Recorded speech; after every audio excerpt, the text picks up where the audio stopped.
పిత పుత్ర పవిత్రాత్మ నామమున ఆమేన్. ఈరోజు ఆగస్టు 8వ తారీఖు.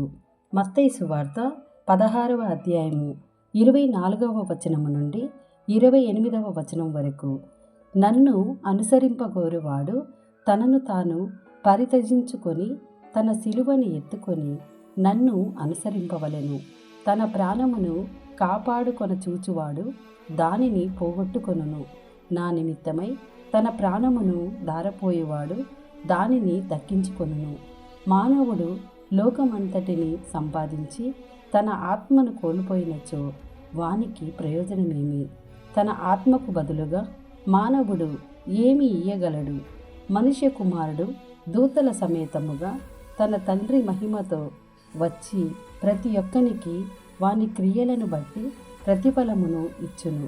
ఇచ్చటనున్న వారిలో కొందరు మనుష్య కుమారుడు తన రాజ్యముతో వచ్చు దృశ్యమును చూచునంత వరకు మరణింపబోరని నిశ్చయముగా చెప్పుచున్నాను అని యేసు శిష్యులతో పలికెను. ఇది ప్రభుని వాక్కు. సర్వేశ్వరునికి వందనములు. పిత పుత్ర పవిత్రాత్మ నామమున ఆమేన్. ప్రభువా, ఈ వాక్యాన్ని వింటున్న ప్రతి కుటుంబాన్ని ఆశీర్వదించండి. ఈ వాక్య పఠనము ప్రతి ఇంట సుగంధ పరిమళాలు వెదజల్ల చేయండి. మీ వాక్య పరిచర్య చేయుచున్న ప్రతి ఒక్కరిని దర్శించండి, ఆశీర్వదించండి, ముందుకు నడిపించండి.